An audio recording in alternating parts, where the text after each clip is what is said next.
A continuación vamos a tener una videoconferencia. No sé si está hecha la conexión. La próxima expositora es Alicia Fátima Gómez y va a exponer desde el lugar donde está, en Europa. Asumimos que es España en este momento. Podría estar en Austria también, ya que ella es profesional en Viena. Trabaja allá profesionalmente. ¿Tenemos esa exposición, la conexión? Don Rodrigo es el maestro. No sé. Ok, gracias. Ahí la tenemos. Alicia, ¿nos escucha? Hola, buenas tardes. Bueno, buenos días. Perfecto. Muy buenos días, Alicia Fátima Gómez. Estuvo presente también en nuestro seminario, el 10º seminario en el año 2020, que fue virtual en ese momento. Ahora tenemos un seminario híbrido, Alicia, porque tenemos presencialidad en el auditorio y tenemos también participantes que están afuera, lejos, como tú. ¿Desde dónde estás tú en este momento? Pues estoy en Madrid ahora mismo. En Madrid. Es cierto que trabajo en Viena y voy una vez voy, pues eso, cuando tengo que ir, pues voy. Y el resto trabajo desde Madrid, que es donde resido. Muy bien. Yo voy a hacer la presentación de rigor entonces y te dejo con la palabra. Aquí está el auditorio presente y también hay un auditorio a distancia, ¿ya? La conferencia esta de apertura entonces será ofrecida desde, ya sabemos, Madrid, por Alicia Fátima Gómez. Se titula Gestión de Identificadores Persistentes. La doctora Gómez tiene un extenso currículum, es doctora en Lingüística por la Universidad del País Vasco, con un máster en Servicios de Información Digital por la Universidad Carlos III de Madrid, y es licenciada en Traducción e Interpretación por la Universidad de Granada. Actualmente trabaja en la Universidad Técnica de Viena como jefe de Cienciometría y Visualización de Datos, y como profesora de la asignatura Publicación y Diseminación Académica para alumnos de máster y doctorado. Es también profesora colaboradora en el grado de Documentación y de Comunicación en la Universidad Abierta de Cataluña. Anteriormente trabajó en la Fundación Española para la Ciencia y la Tecnología, en la Universidad Hertfordshire del Reino Unido, como especialista en comunicación académica, y en el Centro Nacional de Investigaciones Cardiovasculares en Madrid, España, donde fue responsable del servicio de biblioteca y documentación. Estimada Alicia, te escuchamos. Bueno, pues en primer lugar, muchísimas gracias a los organizadores, a las organizadoras por haberme invitado otra vez. Y bueno, pues en esta ocasión hemos pensado que un tema interesante que podríamos hablar, como también se va a hablar luego de gestión de datos de investigación, pues hablar de la gestión de identificadores persistentes, que es algo muy interesante también para las bibliotecas y en mi opinión un punto importante que hay que tratar en todo el ámbito de la publicación, de la investigación, etcétera, etcétera. Entonces voy a compartir mi pantalla para que vean la presentación que he preparado y bueno, la idea es presentar, no sé exactamente cuál es el conocimiento de identificadores persistentes de las personas que nos están bien siguiendo allí presencialmente o bien siguiéndonos online. Entonces, por si acaso, quería empezar explicando qué son los identificadores persistentes o identificadores únicos persistentes, que en realidad son referencias, se puede hablar que son referencias únicas a un objeto digital, a una persona, a una institución, etc. Es una forma de identificar diferentes entes de una manera única. Ahora vamos a ver también ejemplos. Entonces, una que seguro que conocemos todos es el DOI, ¿no? Están utilizados en objetos digitales, en publicaciones, en artículos de revistas, etc. Luego también ORCID para personas, ROR para instituciones, pero hay más, o sea, y además cada vez están surgiendo más. Entonces, por ejemplo, tenemos RAID, tenemos Cross-Event para eventos, tenemos también para organismos o financiadores o instituciones que financien, etcétera, etcétera. ¿Cuál es la idea? La idea es que se interconecten de forma mucho más fácil, más clara también, diferentes objetos. Por ejemplo, pues tenemos un set de datos y tenemos también un artículo o tenemos una publicación y entre ellos están relacionados. La idea es que estos identificadores persistentes establecen ese enlace entre unos y otros de una forma unívoca. Entonces, ¿cuáles son los beneficios? Pues además de que esa interconexión se puede hacer de una forma unívoca, también a la hora de recuperar resultados o de vincular autores con instituciones, con sus obras, etcétera, pues lo hace muchísimo más fácil. Por ejemplo, si tenemos, supongo que muchos de las personas que estén asistiendo o que nos estén siguiendo, seguro que conocen, por ejemplo, ORCID, que es una forma de identificar a los autores de una forma pues mucho más unívoca. Por ejemplo, si buscamos publicaciones de Alicia Gómez, como es mi nombre, pues ahí puede haber un montón y la mayoría, casi ninguna va a ser mía, por ejemplo. Entonces, es una forma muy, muy clara de establecer esas relaciones. Y igualmente ocurre con instituciones, con obras, con financiadores, etc. Y hay una cuestión que es muy importante ahora desde el punto de vista del marco de la ciencia abierta y de los datos abiertos, etcétera, y es que son esenciales para hacer que los datos de una investigación sean FAIR. Dejo aquí este vídeo. Freya es un proyecto que ya acabó, un proyecto europeo que trataba sobre PIDs o identificadores persistentes y bueno, como tiene el enlace lo podrán ver, está en YouTube sin ningún problema. Entonces, antes de seguir, quería explicar por qué son tan importantes los identificadores persistentes. Pues, sobre todo por los principios FAIR. No sé si sabemos ya qué son los principios FAIR. FAIR viene de las siglas en inglés de Findable, Accessible, Interoperable and Reusable, es decir, algo que sea localizable o encontrable según cómo se haya traducido, accesible, interoperable y reutilizable.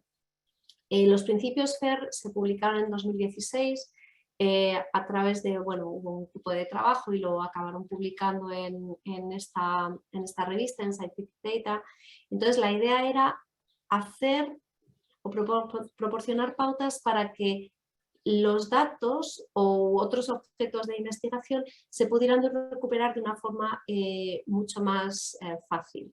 Y para poner un ejemplo, por ejemplo, tenemos datos de investigación que a veces no pueden estar en su totalidad en abierto. ¿Por qué? Pues porque hay datos personales, porque hay datos de confidencialidad que pues eso, no se pueden publicar, etc. Sin embargo, sí es interesante dar la información sobre esos datos, ¿de acuerdo? Entonces podemos, por ejemplo, poner en un repositorio esos datos, podemos dar todos los metadatos, es decir, título, resumen, explicar el contenido de esos datos, cómo se han recopilado, quién ha sido las personas que lo han recopilado, etcétera. Y poner incluso, por ejemplo, unas condiciones de uso, pues a través de acuerdos de confidencialidad, etcétera, etcétera. Y eso, por ejemplo, sería hacer un set de datos, o sería hacer los datos FAIR para que puedan ser encontrables, localizables, reutilizables si les damos una licencia, etcétera. Y por eso es tan importante. ¿Qué ocurre? Bueno, esto sería lo que implica que sean localizables a través de metadatos, que sean accesibles y que siempre estén disponibles, incluso si esos datos son restringidos, a lo que explicaba, los metadatos han de ser abiertos para que eso se pueda saber cómo acceder, ¿de acuerdo? Luego, interoperables y reutilizables en función de las diferentes normas o licencias que expliquen de forma muy concreta qué es lo que se puede hacer con esos datos, cómo se pueden reutilizar, etc. Entonces, cuando vemos, por ejemplo, los principios FAIR, que serían estos, por ejemplo, el Australian National Data Service, bueno, el Servicio de Datos Nacional de Australia, o el Servicio Nacional de Datos de Australia, explica, por ejemplo, cómo hacer que los datos sean localizables.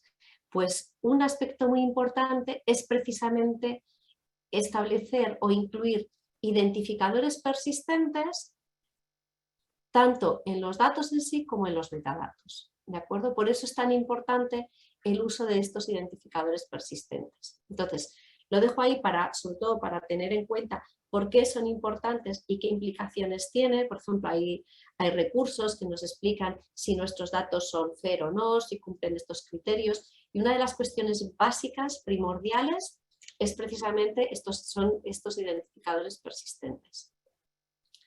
Voy a explicar ahora los 2 o 3 más importantes y también porque es esencial saber en qué punto o en qué momento o cómo las bibliotecas pueden gestionar estos identificadores persistentes. El primero es el DOI. El DOI, bueno, ya sabemos que es una forma, es un código, bueno, se transforma en una URL que permite que un objeto digital sea citable siempre de forma unívoca. Es decir, nos pasa a veces que tenemos una URL, esa URL de esa revista, de esa institución, de donde sea, donde esté colocado el documento, cambia pues porque el nombre de la revista cambia o porque, por ejemplo, el nombre de la universidad pues pasa de ser .edu pasa a ser .ac.edu, por ejemplo. En Austria, por ejemplo, pasa que en vez de era TU-Wien, entonces, TU-Viena, entonces pasó de ser .ac.at a solo .at, con lo cual, si alguien quiere citar un artículo que esté, por ejemplo, en repositorio y ese artículo, la URL ya no funciona, ya no va a poder ser encontrable. Lo que tiene el sentido de un DOI es que esta estructura no cambia y esta estructura está enlazada con la URL donde está colocada el documento. Con lo cual, si la URL de mi revista, por ejemplo, cambia y alguien ha citado esto a través de un DOI, no pasa nada porque yo lo que hago es que cambio el enlace que está en el registro del DOI y así ya nunca va a haber problemas con la cita, ¿vale? Entonces, ¿para qué sirve? Pues para que esa cita sea de forma permanente, garantiza también el archivo y el acceso y la recuperación de esos metadatos a largo plazo, junto con el DOI es como una ficha, entonces se almacenan los metadatos más importantes, pues título, etcétera, y además es esencial y facilita mucho la vinculación con otros recursos científicos, por ejemplo, pues con publicaciones o software. También nos sirve para, por ejemplo, las almétricas. Todos sabemos el tema de las almétricas, que si queremos medir los tweets o cuánto alguien ha citado una publicación, al final el DOI es como el eje, el punto esencial para poder rastrear eso. ¿Cómo se obtiene un DOI? Pues como investigador, como investigadora, normalmente lo que pasa es que nos dan un DOI los propios editores de la revista. Al publicar un artículo, ya el artículo va acompañado de su DOI. Luego también en repositorios, por ejemplo, Zenodo, que no sé si lo conocerán, es un repositorio huérfano en el que, tiene sede en Europa, pero puede cualquier persona, cualquier investigador puede depositar artículos, datos, presentaciones ahí. Zenodo, por ejemplo, permite asignar un DOI, igual que muchos otros repositorios de datos, por ejemplo. Y luego también a través de servicios DOIs locales, es decir, una institución como tal, si tiene, por ejemplo, un servicio de publicaciones, si tiene alguna revista porque tiene un servicio editorial, si tiene un repositorio, puede hacer que sus publicaciones tengan un DOI. ¿Cómo se asignan los DOIs? Pues la agencia del DOI, ¿vale? Es doi.org. Aquí, bueno, en esta web se viene explicado todo lo que es un DOI, el manual del DOI, etcétera, etcétera. Y hay una cuestión que es esencial, que son las agencias de registro de DOI, ¿vale? Dentro de las agencias de registro de DOI existen varias y desde el punto de vista que a nosotros nos toca, desde el punto de vista de la investigación, de las publicaciones y de los datos, hay dos que son principales. Una es Crossref, ¿vale? Y no sé por qué no se ve aquí ahora. Una es Crossref y la otra es Dataset. Entonces, lo que ocurre es que Dataset o Crossref, digamos que surgieron con objetivos diferentes, ¿vale? Crossref surgió sobre todo para el mundo de las publicaciones, entonces si lo que yo tengo es una editorial, normalmente lo normal es que vaya a Crossref para asignar mis DOIs. Si tengo datos o tengo otro tipo de contenido mixto, etcétera, porque tengo un repositorio disciplinar o tengo un repositorio institucional con diferentes tipos de productos o de objetos, o tengo un repositorio de datos, pues lo suyo sería que hiciéramos una membresía o que la institución haga una membresía con DataSite. Voy a dar un poquito de información sobre ambos, sobre DataSite y sobre Crossref. Entonces, esta sería la página de DataSite. Aquí explica también cómo se asignan. DataSite tiene un sistema, un programa que se llama Fábrica, y ahí es como uno puede ir asignando DOIs bien de forma manual o bien de forma semiautomática, pues cargando a base de cargar ficheros. DataSite tiene una opción de hacerse socio o miembro, más bien no es socio, es miembro, la palabra, miembro institucional.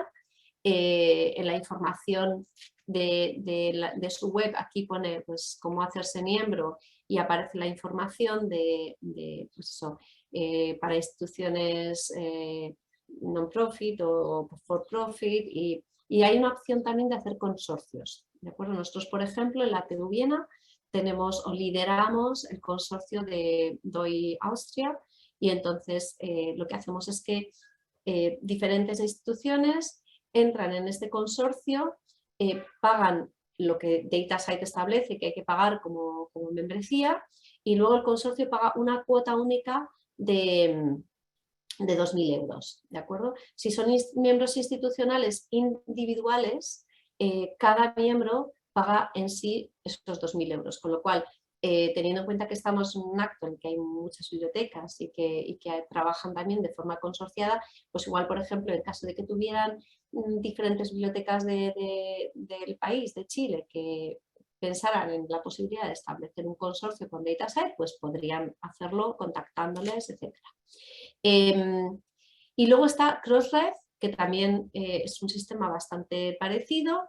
La membresía en Crossref es más barata porque, bueno, aquí está también toda la información de cómo se construyen los sufijos, de cómo se deben asignar los metadatos, de cuáles son los metadatos más importantes, etc.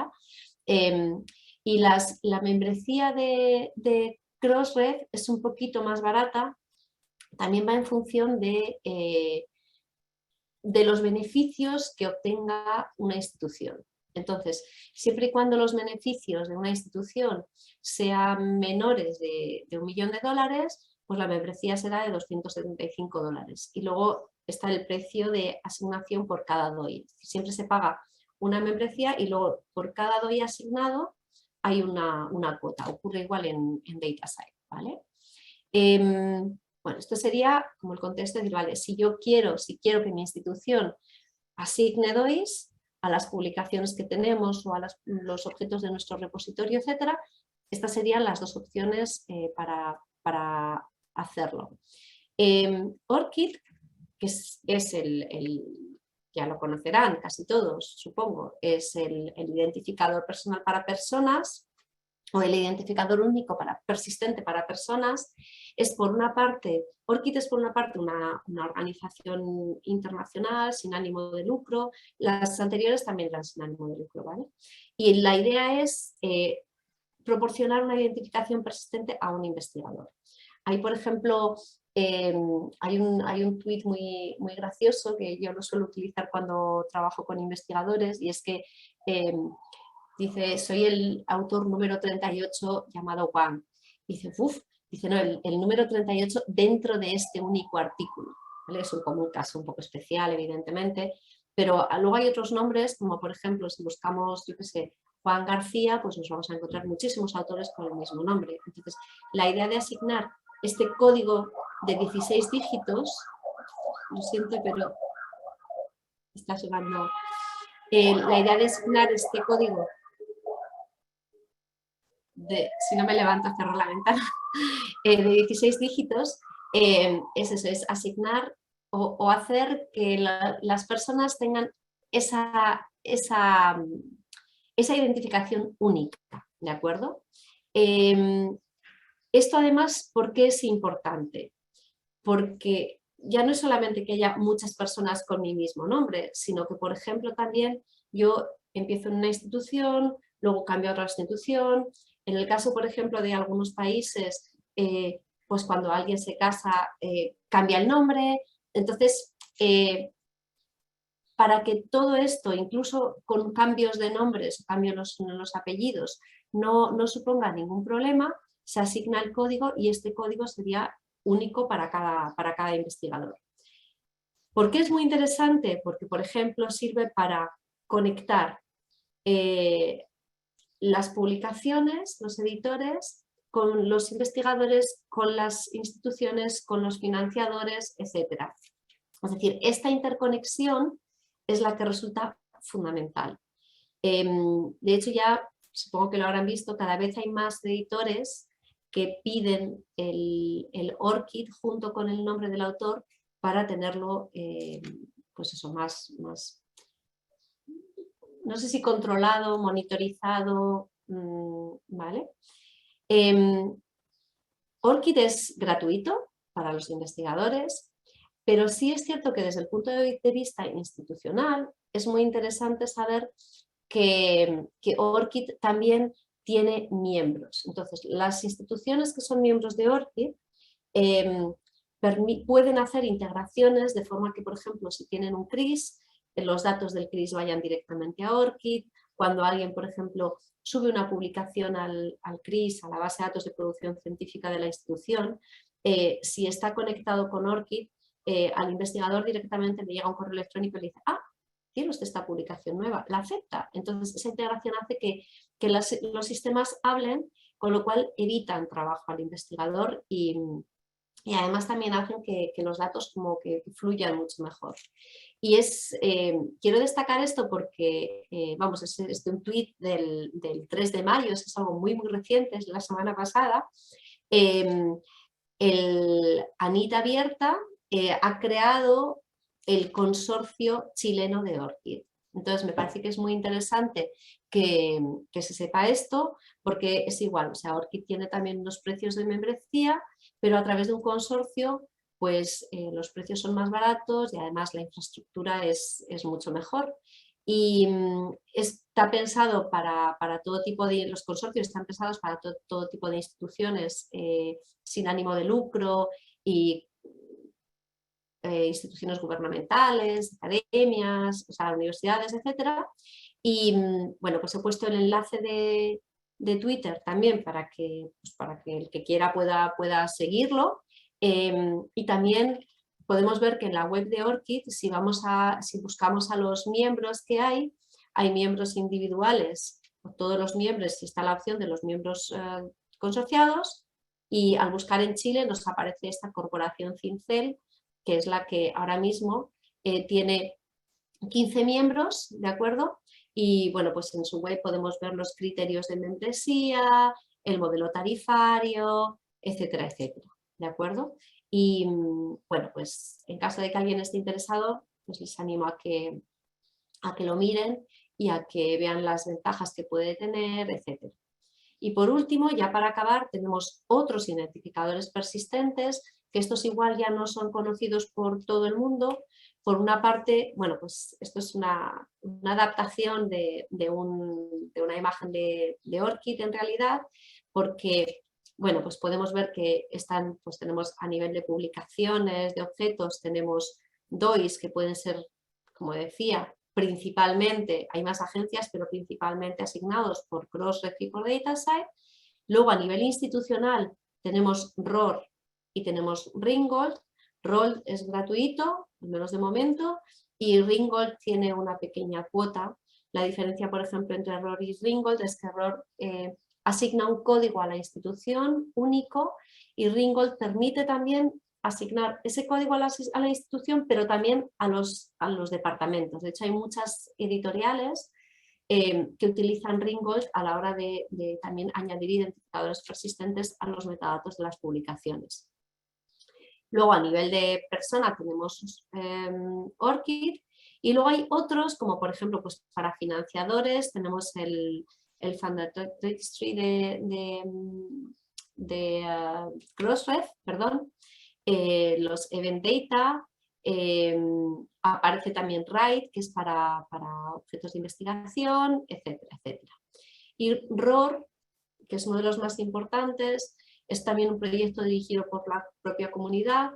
Ha sustituido a GRID, yo no sé si a alguien le suena, y entonces la idea es utilizar este identificador, este código para todas las instituciones del mundo. Entonces cada institución tiene, por ejemplo, en nuestro caso, tenemos nuestra denominación oficial principal y luego otras denominaciones que aunque no son en realidad las realmente, por ejemplo, la denominación en inglés no es una denominación oficial aceptada, pero es cierto que la gente lo utiliza y entonces pues también aparece aquí. Y hay un enlace a la web y hay un enlace a GRID, hay un enlace a ISNI, bueno, a otros identificadores que tampoco me puedo entretener hoy aquí. Y bueno, tenemos también este Research Activity Identifier, RAID, que es para proyectos de investigación. Y por último, ya para acabar el tiempo que me han dejado, me parece interesante destacar que para mantenerse al día, para mí me parece que es uno de los puntos más importantes, es el PID Forum. ¿Vale? El PID Forum es un sitio, es una web en la que hay diferentes formas de comunicarse, como diferentes foros, en las que hay, por ejemplo, pues, de hecho hay PIDs para principiantes en español. Digamos que el español y el alemán son dos idiomas muy fuertes en la comunidad de identificadores persistentes, y luego hay, por ejemplo, pues cómo empezar con PIDs o con PIDs. Luego PIDs para bibliotecarios y gestores de repositorios, o PIDs para editores, PIDs para investigadores. Y la idea es que, bueno, hay pues diferentes noticias, la gente hace preguntas, respuesta cuando tiene una duda, se presentan también noticias, como por ejemplo, pues este sería un ejemplo, ¿vale? En el caso de que hay diferentes categorías, entonces está la general, luego hay mejores prácticas, está el Knowledge Hub, en el que, como decía, hay diferentes subcomunidades de personas o de interesados, y se presentan todo tipo de mensajes, pues desde que hay una actualización, pues eso, ofertas de trabajo, etcétera, etcétera, ¿de acuerdo? Y, por ejemplo, en este caso, pues esto es una noticia publicada en marzo, me parece, pues en el que ROR había tenido una actualización, etcétera, entonces explican, lo publicitan aquí y es como un sitio único, muy centralizado, en el que podemos tener información sobre todo lo relacionado con identificadores persistentes. Como decía, también incluso en español. Y bueno, creo que no me he pasado mucho de tiempo, creo que está más o menos formal. Y bueno, dejo también mi correo electrónico y mis contactos, mis direcciones de contacto, para que en caso de que alguien tenga alguna duda o alguna pregunta, pues estaré encantada de ayudar en lo que pueda.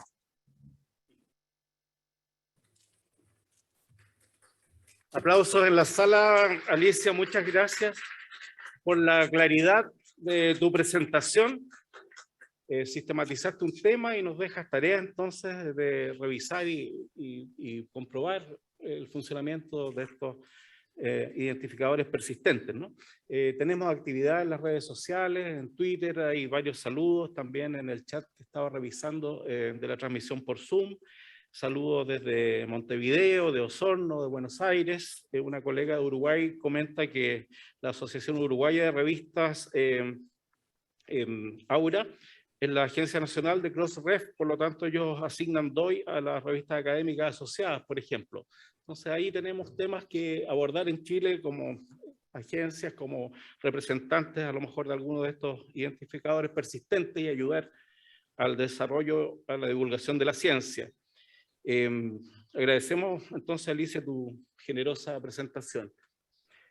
Gracias. Gracias a ti, muchas gracias. Tenemos un saludo a entonces Alicia. Ven que el hibridaje está presente en este seminario. Cualquiera de ustedes puede formular preguntas a través de Twitter, o también la audiencia que está a distancia podría, ya de hecho está formulando algunas preguntas y peticiones. A las biomédicas nos piden que estemos en YouTube, que también seamos persistentes y consistentes publicando esta grabación de los seminarios y las presentaciones. Así que es una tarea que tenemos pendiente por ahí. Estimadas y estimados colegas y participantes,